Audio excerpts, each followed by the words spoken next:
So here's my setup for the lip sync. I have the character already referenced into the scene, and I have an audio file imported in, and I'm going to play it for you.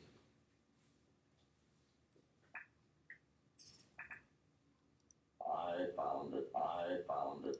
And for the sake of this demo, we'll just pretend that the body and the facial expressions and all are done. And I'm just going to focus on the lip sync. You would approach your lip sync by drawing these shapes. And there are very typical shapes that match the usual sounds that we make. Okay? All the vowel sounds are here. You can see for the A sound or the I sound, as in saying the word I, this would be the closest mouth shape that would match. Like in the example, the sound file that I have, I found it. So we're going to have to start with something. We're going to start with a big wide open mouth like this. And then the E sound is created. Notice that the jaw is open less, but the mouth is open wider to create the E sound. And then the O sound, the jaw is open more, but the mouth is rounded and fairly narrow. And then for the oo sound, the jaw is closed and the mouth is narrow. So a rough, simple way to look at these shapes is how open or closed is the jaw, how wide or narrow is the mouth. These two concepts together create a whole variety of shapes. And looking at the consonants, the difference between your vowel shapes and consonant shapes is most of your consonants, the mouth needs to be more closed, less air. Vowel sounds are created by less restriction on the air coming out from your sound box. Consonants are when your mouth and your teeth and your lips and even tongue create some kind of restriction to block the sound coming out in certain ways, so it only creates a hard consonant sound. And then there are some sounds for which the lips have to be closed. And these are the only ones really. The M, B, and P sounds, you cannot create these sounds without closing your lips. You physically cannot. So if you were to break down a word such as hello, in the traditional approach, you would draw these shapes out and time each drawing to that particular sound in the audio. When we do it in Maya, we have the same basic approach. We have the timeline, we have the sound here already on the timeline. So we're going to go through, listen to this, and shape this character's mouth to match what would look right for that sound. But to make it even easier, we're going to go in passes. And what we'll do is, in the first pass, we will only animate the jaw opening and closing, sort of like you're watching a Muppet. Muppets really just open and close their mouths, but the acting and timing was so good that you didn't care that the lip sync wasn't perfect. You could still enjoy what they were doing. So our first pass through this lip sync will be just like Muppets. We're going to just open and close the mouth based on what the sound is trying to tell us. Then in the second pass, we will go through and refine the mouth shapes. I'm going to create a camera just for the sake of this lip sync, and you'll see why.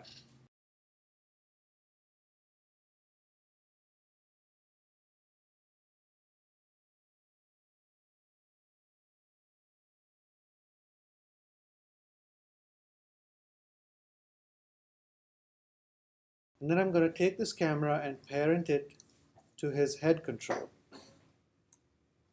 What happens here is, imagine you've already animated the body movements for your character, and the head is turning, the body is moving here and there. To get a good view of the face to animate the lip sync,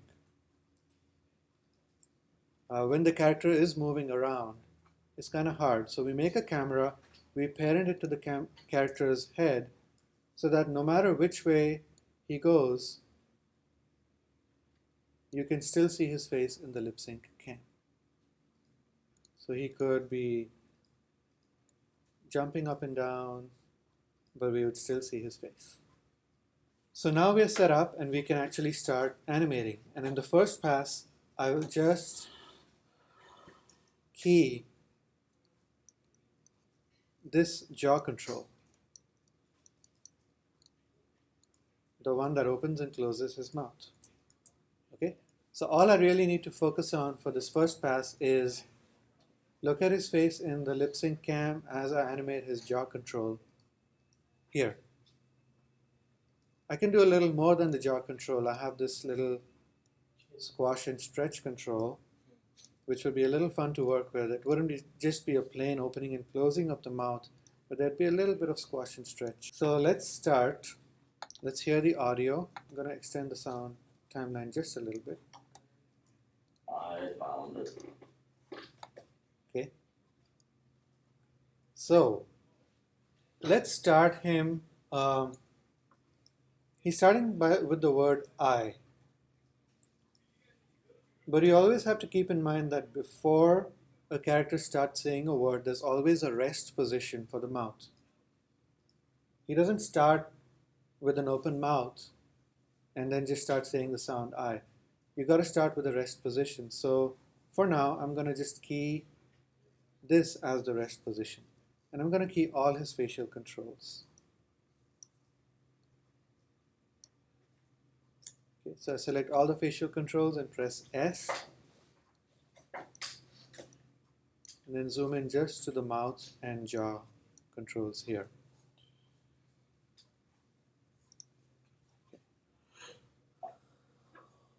So now I scrub through the sound. I scrub through this waveform on my time slider to find where the ah sound is. So you see ah, and then we come down to the E. The ah and the E put together give us I. So this is the ah sound. So around frame 2 or 3, I'm going to open his mouth.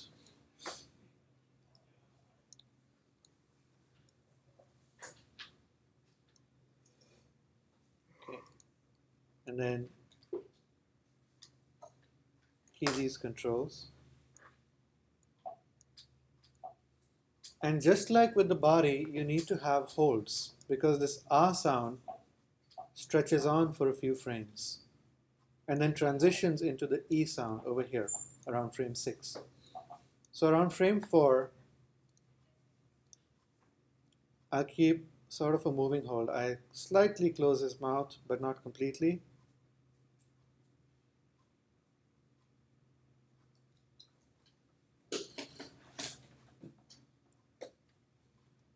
Or maybe I'll switch it because I want to ease in a little bit. So at 2, I very slightly close his mouth, and at 4, I open it a little more.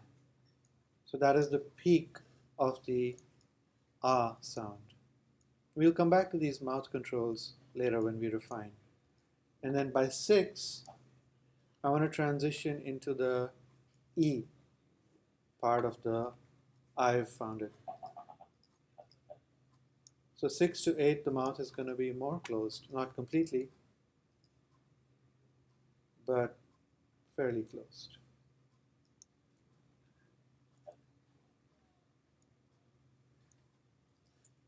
So I'm just going through the different sounds, imagining what the mouth shape would look like, and then keying it.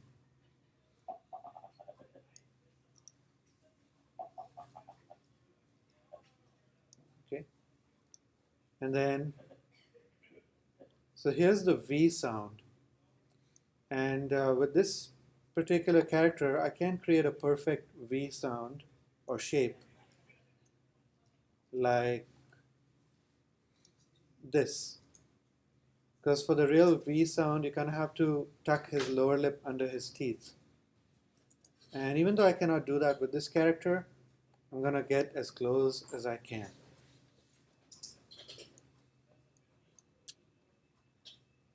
Sort of like that. trying to tuck his lower lip under his teeth. So I select all and key them. So one thing I forgot to do is at frame 8, I forgot to key these guys. I can go back and fix them. I just reset them all to 0.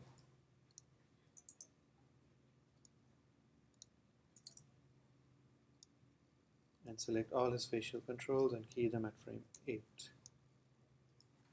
So now from 8 to 10, we sort of get a transition into the V sound. Okay. So that's the word I've. Very simply, first pass, very quick pass through it. All right? Not much fun stuff going on here with the mouth shapes, but basic opening and closing. Okay.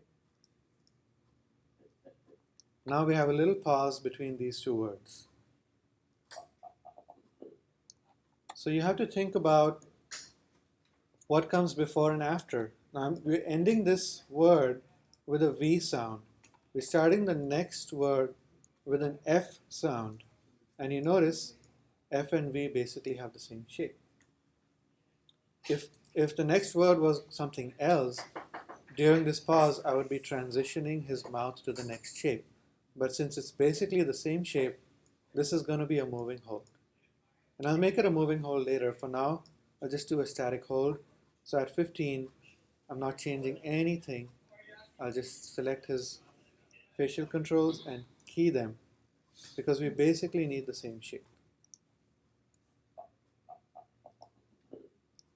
So we're going, by 16, we're going to the found. It's an R shape again. So I bring these guys back to neutral. They will be animated properly in the second pass, but for now, I make a nice big R, or at least halfway there. Key these.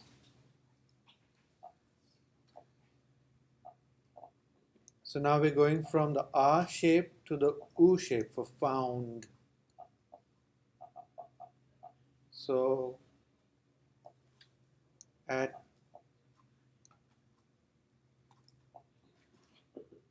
and again, I'm not bothering too much with mouth shapes here, so I'm just gonna think about how open or closed is the mouth going to be. So at 18, it's gonna be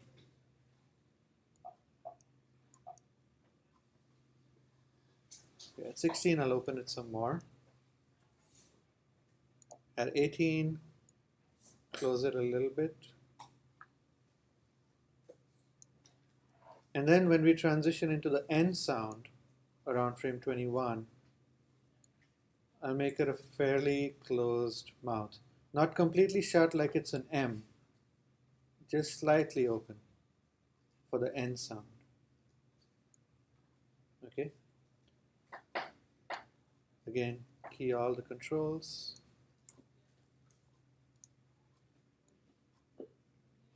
So the D is going to be very similar to the N. And if you want to check, you can see N and D basically are nearly closed mouth.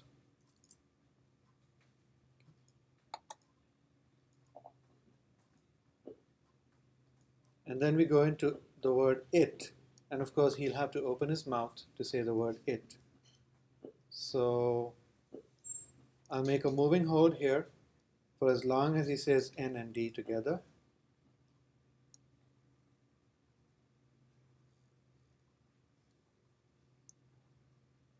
And then for the word it, I start to open his mouth again. Just slightly, enough to create the sound. And then at the end of the it word, the letter sound T, I close it again. Okay. So just to be sure, select all the controls and key them at these frames. So that was a very quick and rough first pass. Let's see how it looks. I found it. I found it. I found it. I found it. Okay. Very, very quick and rough. Okay. So we see a couple of issues, couple of places where it could be smoother because I opened the mouth too quickly, too much. So like here, 1 to 2, too much. So maybe I will move, maybe I'll just close it a little bit on 2.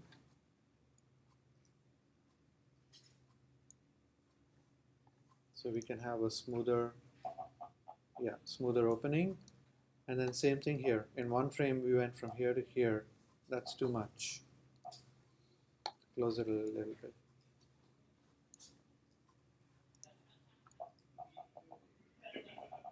So all I have to do is go to 17 because I'm not getting enough opening on the word found.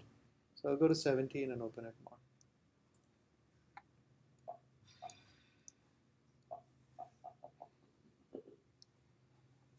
And then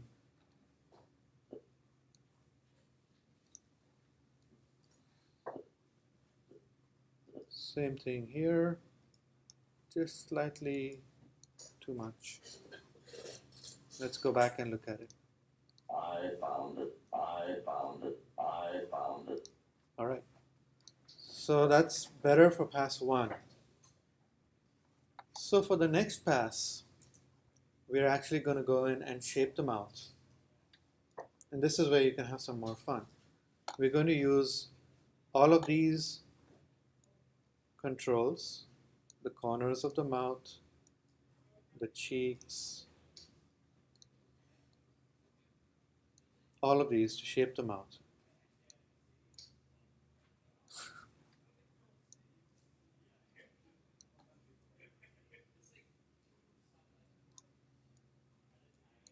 Okay, so let's start with the very first pose, the neutral pose. So you got to think about, of course, you would have your facial expressions done at this point. So since I hadn't done any facial expressions, I'm just going to create an expression for him that, sets the tone, the starting tone. I'm going to leave him with a slight smile here. Okay. All right. So my next pass, I simply go through, imagine what would his mouth shape be precisely for this sound.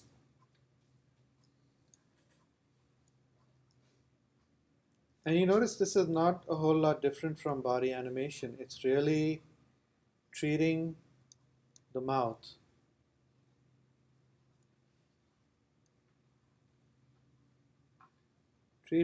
like an actor.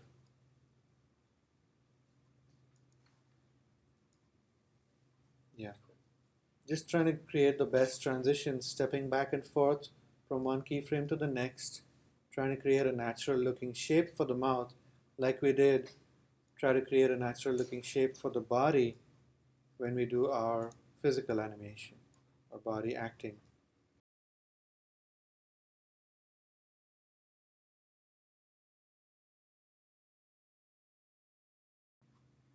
And notice this jaw control actually has a little play to go left and right. It's not just open and close. So instead of having his mouth open and close straight up and down, if you want to add a little more attitude, you can always do that, So know that there's a lot you can do, and then there's squash and stretch to add a little more fluidity to his mouth shapes.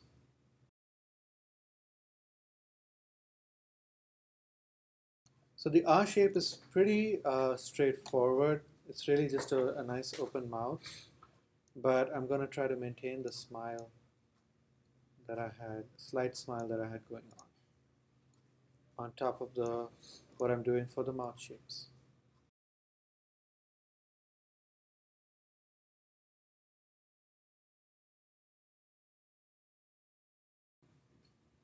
So you see the transitions here? It's not just a straight opening and closing anymore. It's got a little bit of attitude to it. His jaw is kind of opening to the left a little. And now as he's transitioning from R to E, here's what I've got to do. The E has a closed mouth but a wider, has a closed jaw but a wider mouth. So here's what I'm going to do. Widen the corners of his mouth as he transitions into the E shape. Still keep that slight smile going, but have the mouth be wider.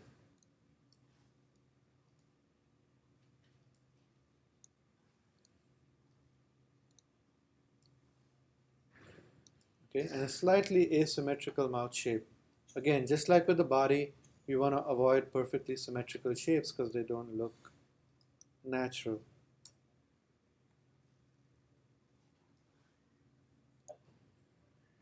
Now, as we go into the E sound, I got to bring back his smile.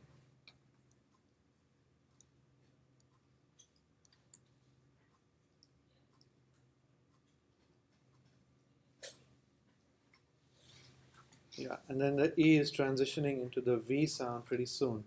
So this looks like a good place to be. Except I'm just going to bring this down. Keep that asymmetry going.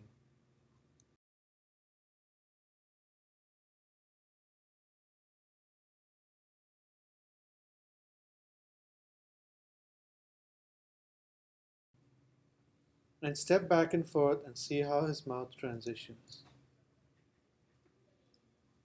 There's one way to say, there's a million ways to say the same word. You have to kind of tune into what's the character feeling. How have you been animating his emotion through his body shapes and his facial expressions?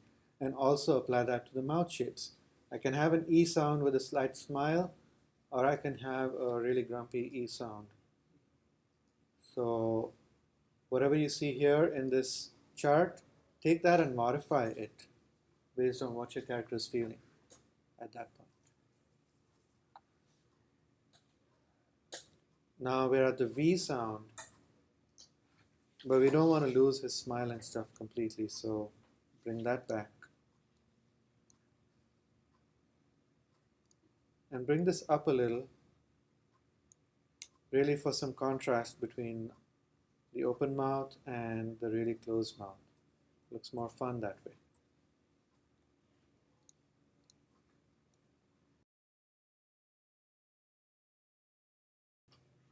So see that transition?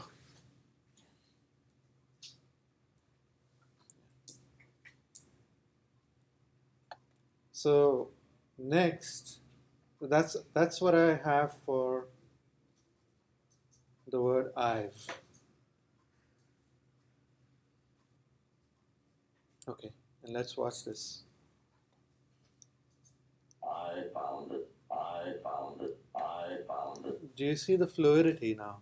Just after modifying the mouth shapes, it went from a plain Muppet style opening and closing to this. I found it. I found. That's where the fun comes in to lip sync. So the first pass is pretty dry, pretty mechanical. You open and close it, but it sets up a really good structure for you, which makes the second pass much easier. Once you've done that opening and closing, which really didn't take a lot of creativity, you have such a good base to build on for the next pass. That's where you can have fun. You can deform his lips, you can squash and stretch his jaw, you can create those asymmetrical shapes and have fun with it. Now look, he's drawing his lips in here, which is creating a nice fluid feel, and he's ready to let that energy go on the second word when he says found it.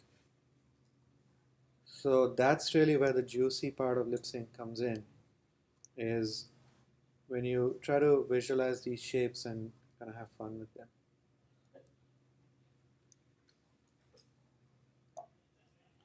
So this was the V shape here, and then this is the F shape I found. I said I'm going to keep it a moving hold because they are very similar shapes. So first, to do that moving hold, I'm going to take this keyframe at 10 and copy it to 15.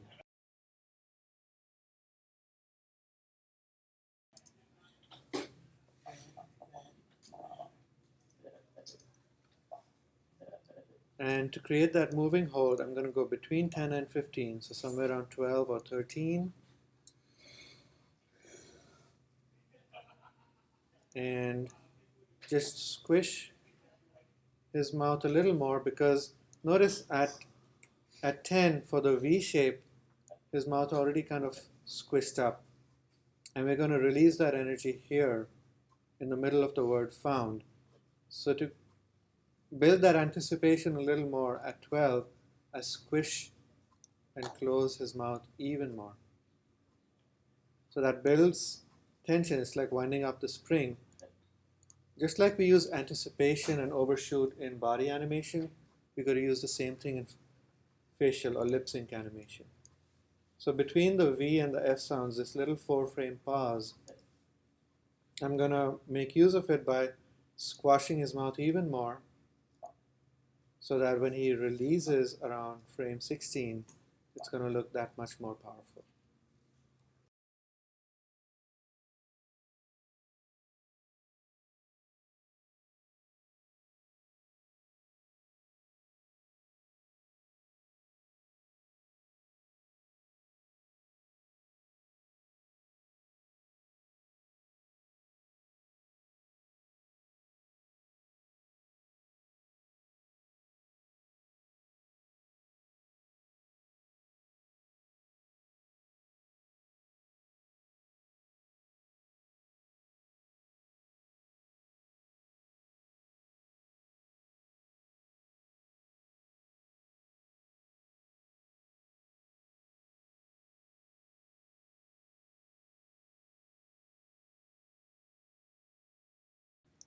And then continue doing the same thing for the rest of the words. Just remember, when we do it like we do for body animation, we always try to keep all the controls of the body at the same time. So we have full control over the poses and we get better transitions that way. Same thing with facial animation. You want to key all the facial controls together. So let's look into blinks, because blinks can add life to, let's say a moving hold, or even before or after or during a word. When it's appropriate, you want to add blinks. You don't add them just for the sake of it, but you add them to keep the character alive in moments when things are getting slow. The other reason to add blinks is when there's a change in emotion, when there's a change in the character's thought process, you add a blink. And that works really well in animation, and you'll see it for yourself when you try it out. Because it's been noted, it's been studied by a lot of people who study psychology and study facial expressions, that when we change our mind, when we change our emotion, when we go through some kind of mental or emotional change, it's like flipping channels on a TV, and that little bit of blankness when you flip channels, on those older TVs, it blanks out, or even today, it blanks out for a second before it switches to the new channel. So we signal that through our eyes. It's involuntary. We don't think about it, we don't plan it, but we do blink often. So a good time to add blinks is, when you're stopping one train of thought and starting a new one, when you're going through an emotional change, or when you're surprised or shocked, you kind of blink to make sure, is this really happening? That's another place to put blinks. So you'll find the right opportunities for the scene that you are animating. Somewhere in the beginning of the word I've, I'm going to add a blink. So to do that, your lid controls for this character are here, lower lids and upper lids. And one thing to remember about blinks is when we blink, most of the movement comes from our upper eyelid. Very little of the movement comes from the lower lid. So let's try and apply that over here. So somewhere in the beginning of the word I've, I'm going to take all the lid controls and key them. Now, as far as timing goes for a blink, opening and closing can have different timings. You could close your eyelids in 1 or 2 frames, and you could open them in maybe 3 or 4 frames. You know, your eyelids have a weight of their own, so they'll fall faster than they rise because your eye muscles have to pull them up when they open. So it takes a little more effort to open than to close. When they're closing, they just fall. So from 2 to 4, I'm going to bring down the upper lids and slightly bring up the lower lids. And then 4 to 6, I'm going to, most of the blink will be complete. I'm going to show you how the blink goes in 4 frames. So let's say the eyes will fully open by frame 8. At frame 6, I want the eyes to be mostly open. Even though it takes 4 frames I want to animate the eyelids opening over 4 frames. In the first 2 frames alone, they're going to be mostly open. The upper lids are going to be mostly open in 2 frames and then take 2 frames to fully open.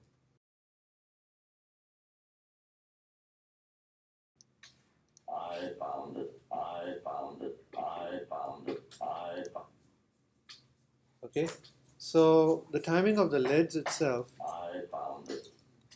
is alright, but what bothers me is that the pupils don't go anywhere. They just stay so fixed during the blink. You know, from frame 2 to frame 4 and then back up again. So here's what I'll do. I'm going to make the pupils drop a little bit at frame 4 and then rise again. It's hard to see where they're going, but I'm just eyeballing it. Get it? Anyway, so at frame 3, notice, okay, maybe that's a little too low. At frame 3, they close, and then they rise up again. So that is going to add a little more life to our blink. I found it, I found it, I found it. Okay. Make sure, yeah, we are playing at real time. I